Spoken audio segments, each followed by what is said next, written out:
¿Cómo viví yo la explosión de San Juanico? Pues sí, yo estaba en revista de revistas y la cubrí. No la cubrí, pero tuve relación con ella. Eh, no sé si haya mejorado la seguridad gasera en México. Aquello fue terrible y fue terrible primero que nada porque había una gasera instalada en una zona densamente poblada que al momento de estallar afectó a muchísima gente.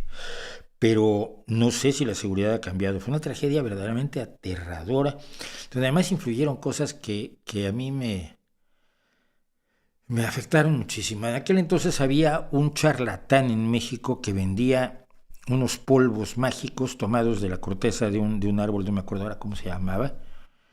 En un ratito, luego me acuerdo, porque ya saben que mi cabeza funciona de manera extraña y por su lado. Eh, y había dicho que esto servía para quemaduras y no servía. Era una sustancia que tenía taninos. Los taninos son las sustancias que se utilizan para curtir piel. Y en el pasado se habían usado para quemaduras, pero se dejaron de utilizar los taninos porque tienen efectos muy negativos y porque hay nuevos medicamentos. Pero como la gente se creía esto, de pronto empezó a llegar la gente a los hospitales, personas quemadas por la explosión de la gasera, cubiertos de este polvo aterrador, el tepescohuite, me está diciendo Nahum, efectivamente, el polvo de tepescohuite.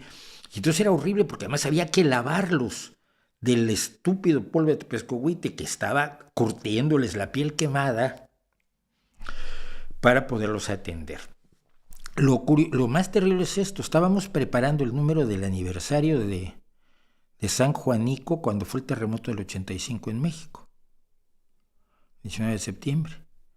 Y entonces tuvimos que suspender todos los de San Juanico para cubrir en revista de revistas, que es donde yo estuve, toda esa época era yo redactor de revista de revistas, y cubrimos el terremoto dentro de lo posible. Esos son de los recuerdos que tengo, pero si ha mejorado la seguridad gasera o no, no lo creo. Creo que la gasera de San Juanico era privada.